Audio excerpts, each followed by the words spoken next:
श्रावण के महीने की शिवरात्रि पर भूलवश भी अगर पूजन कर ले तो फिर वो पार्वती जो पूर्व का उसका अंदर जो सती के समय का अपमान भरा हुआ था वो सब भूलवश भूल जाएगी और पार्वती शंकर की आराधना में इतनी डूब जाएगी कि शिव उसको दर्शन देने के लिए आ ही जाए। हमसे कई लोग पूछते हैं महाराज जी आप ये पूजन कराते हो ऑनलाइन, इसमें 21 गेहूं के दाने बता देते हो, कहीं काली मिर्ची बता देते हो, कहीं काली तिल बता देते हो, लाल फूल बता देते हो, ये आप भगवान शंकर की पूजन में ये सब सामग्री बता देते हो, धतूरा बता देते हो, बेलपत्र की इतने नग चढ़ाना है, ये काम करना है। एक एक चीज एक एक शब्द पुराणों में से कहीं ना कहीं से उस कथा में से लिए गए हैं, उस कथा के अनुसार आपको वर्णित किए जाए। एक धतूरा, उस धतूरे को भी आपको कहा शिवरात्रि के दिन हो। फिर निवेदन करूंगा जिस घर में बच्चे चिड़चिड़ कर रहे हो, बहुएं चिड़चिड़ कर रही हो, परिवार में कहीं क्लेश बना हुआ है, जब आप 2 अगस्त को शाम को 7 बजे शंकर भगवान का शिवलिंग बनाकर ऑनलाइन बैठो पूजन करने के लिए, आपके नगर के कोई पंडित, कोई ब्राह्मण, कोई गुरुजन आपके साथ बैठे हों, वो पूजन करा रहे हों, और अगर कोई ना मिले तो आप स्वयं टीवी के माध्यम से, मोबाइल के माध्यम से जब ऑनलाइन पूजन कर रहे होगे, उस जगह पर आपकी पूजन की सामग्री में लिखा है एक, जम के बोलो, धतूरा, एक धतूरा लिखा है। इस धतूरे के पीछे के भाग में, क्योंकि ये जो सोमवार से सोमवार तक का सावन आया है ये 72 वर्ष के बाद आया, आपको कल कथा में कहा था। इसके पीछे के भाग में यदि पीला चंदन लगाकर, अग्र भाग में लाल चंदन लगाकर आप जिस समय पर पूजन करेंगे और धतूरा चढ़ाने का समय आए, उस समय पर जब आप समर्पित करेंगे तो ये भाव से समर्पित करें कि हमारे घर में जो क्लेश है वो समाप्त करें भोलेनाथ, और श्री शिवाय नमस्तुभ्यम बोलकर वो धतूरा भगवान देवादिदेव महादेव को समर्पित करिए। उसका फल फिर हमें बताना कि उसका फायदा मिला कि नहीं मिला। एक धतूरा, एक बेलपत्र का भी फल, एक लोटे जल का भी फल, ये जो सोमवार से सोमवार तक का जो सावन है इसका एक बूंद जल का भी महत्व शिव महापुराण की कथा करते।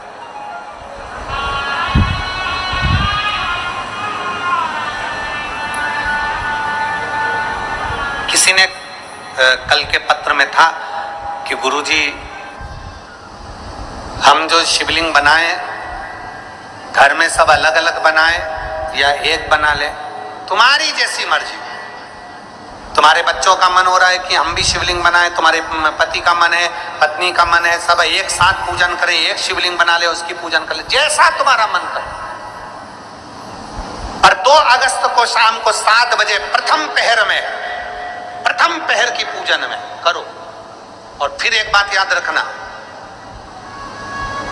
12 महीने अगर शिवलिंग बनाते हो, प्रदोष को शिवलिंग बनाते हो, सोमवार को शिवलिंग बनाते हो, बाकी के महीने में तुम शिवलिंग बनाते हो, तो उसको रात होने से पहले विसर्जन करना पड़ता है। अगर बाकी के समय शिवलिंग बनाते हो तो रात होने से पहले विसर्जन करना पड़ता है। पर जो शिवरात्रि है उसको क्या कहते हैं? शिवरात्रि, मतलब पूजन भी रात्रि को होना है, अनुष्ठान भी रात्रि को होना है, विसर्जन भी रात्रि को होना है, संपूर्ण। अगर 4 पहर की पूजन कर रहे हो तो 4 पहर का विसर्जन होता है। 4 पहर का पूजन होने के बाद फिर सुबह सुबह जब ब्रह्म मुहूर्त हो तब आप जाकर विसर्जन करो। और शिवरात्रि पर आप जब 1 पहर का पूजन कर रहे हो, मतलब शाम को 7 बजे पूजन कर रहे हो, तो शंकर जी का विसर्जन भी रात्रि को ही कर देना। शिवरात्रि है इसलिए। बाकी के समय पर अगर शिवलिंग बनाओगे तो रात होने के पहले विसर्जन करना पड़ता है। पर शिवरात्रि की पूजन कर रहे हो तो रात्रि को भी पूजन कर रात्रि को भी विसर्जन कर सकते हो। शिवरात्रि है इसलिए। अब विसर्जन करने कहाँ जाओगे? पानी गिर रहा है बहुत तेज, नदी नाले फूल हो रहे हैं, तालाब बावड़ी फूल हो रही है, कहीं नहीं जाना। अपने घर के बाहर एक बाल्टी में, एक तसले में पानी भर कर रखो और घर के बाहर शंकर भगवान को अपने सिर पर लेकर घर के बाहर निकलो। बड़े आनंद के साथ में, ढोल नगाड़े के साथ में, थाली बजाते हुए, घंटी बजाते हुए, हर हर महादेव बोलते हुए, बोल बम बोलते हुए शिव जी का विसर्जन। कहीं मत जाओ, घर के बाहर एक तसले में पानी भर लो, उसमें विसर्जन। जब वो पानी मिट्टी गल जाए तब किसी पेड़ में, किसी वृक्ष में उसको डाल दो। कहीं जाने की जरूरत नहीं। नदी नाले पानी के समय में फूल जाते हैं, बहुत पानी भरा रहता है, ध्यान रहे पता नहीं, मिट्टी चिकनी होती है, स्मरण। तो घर के बाहर, अपने घर के बाहर उसका विसर्जन। बहुत सारी दौलत नहीं, आपके पास में इतना धन नहीं है, आपके पास में कोई वस्त्र, कोई आभूषण, कोई सामान नहीं दे सकते ना आप किसी को कुछ भी। शिव महापुराण की कथा कहती है कम से कम चेहरे की प्रसन्नता तो दीजिए, स्माइल तो दीजिए, थोड़ा सा मुस्कुराहट तो दीजिए। ये तो है ना अपने पास में, ये तो अपने पास है ना कि अपन मुस्कुराहट दे सकते हैं, अपन चेहरे की प्रसन्नता दे सकते हैं, अपन अपने चेहरे की स्माइल दे सकते हैं। हाँ, ये जरूर है कि बड़े बड़े जो ऑफिसर होते हैं, बड़े बड़े पद पर बैठने वाले होते हैं, वो इतना मुस्कुराते नहीं है। क्योंकि वो इसलिए नहीं मुस्कुराते क्योंकि अगर मुस्कुरा दिए तो फिर ये काम उनको करना पड़ेगा, इसलिए वो भले अपनी जगह पर सहज है।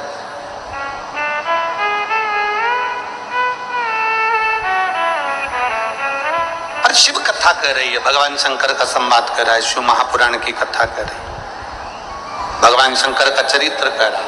आप कुछ नहीं दे सकते, प्रसन्नता दीजिए।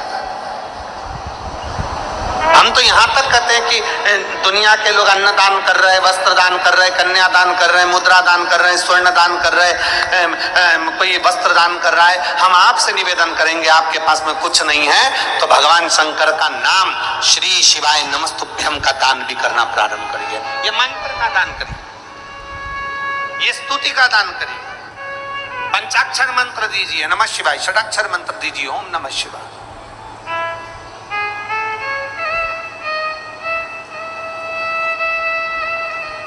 आप में से कितने लोग हैं जो भगवान शंकर के मंदिर में जब जल चढ़ाने जाते हैं तो श्री शिवाय नमस्तुभ्यम अच्छी जम के गूंजते हैं?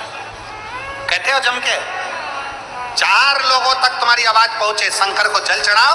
और जल चढ़ाते चढ़ाते जिस मंदिर के प्रांगण में जितने बैठे हो, बाहर नंदी बैठा है, माँ जगत जननी बैठी है, गणेश जी बैठे हैं, षडानंद कार्तिकेय बैठे हैं, और शास्त्र कहता है शंकर भगवान का जहां जल चढ़ता है उसके सामने से जो जल निकलता है उस स्थान पर 33 कोटि देवता बैठते हैं। हम एक अकेले शिव जी को नहीं बोलते, हम जितने देवता यहाँ पर विराजमान हैं, जब हम जम के बोलते श्री शिवाय नमस्तुभ्यम, उन सभी को नमन हो जाए,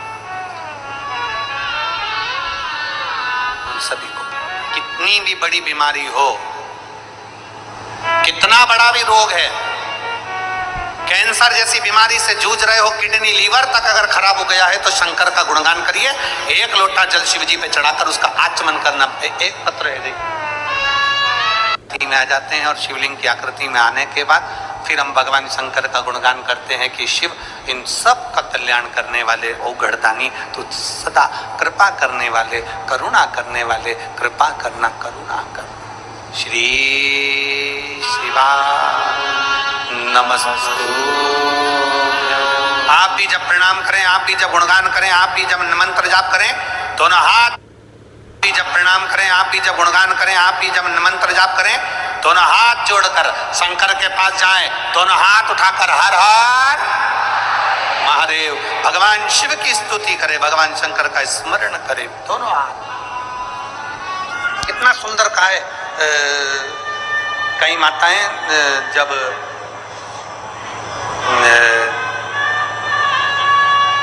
कई माताएं जब जल चढ़ाती हैं तो एक हाथ से तो जल चढ़ाती रहती हैं, दूसरे हाथ से भगवान को घसती रहती है। शिव महापुराण की कथा कहती है पहले जल चढ़ा लो, फिर थोड़ा सा घस लो दोनों हाथों से, फिर वापस जल चढ़ा लो। दोनों हाथों का प्रयोग करिए, दोनों हाथों का प्रयोग करिए। जहां शंकर है वहां कैसा भी, कितना भी दुख आए, कितना भी कष्ट आए, कितनी भी तकलीफ आए, शिव उसको संभाल ले।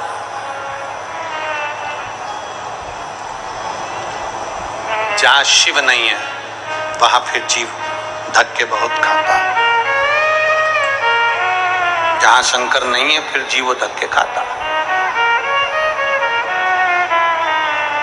आप आपके घर में भले छोटा सा शिवलिंग हो, पत्थर का हो, पाषाण का हो, पीतल का हो, चांदी का हो, सोने का हो, लोहे का हो, कांच का हो, कैसा भी हो, हीरे का हो, मोती का हो, कैसा भी हो, पर अपने घर में पत्थर का, लकड़ी का, कैसा भी अपने घर में एक शिवलिंग होना जरूरी है। एक शंकर का शिवलिंग हमारे घर में होना जरूरी है। गला खींच रहा है, बहुत खींच के बोलना पड़ रहा है कथा को। हमारे घर में शंकर का एक शिवलिंग होना जरूरी है, बहुत जरूरी। वो किसी का भी हो, भले वो कैसा भी हो, भले वो नर्मदा जी के कंकर का हो, सीहोर के कंकर का हो, चाहे कैसा भी कुबेरेश्वर बाबा के कंकर का हो, पर शिवलिंग शिवलिंग घर में हो।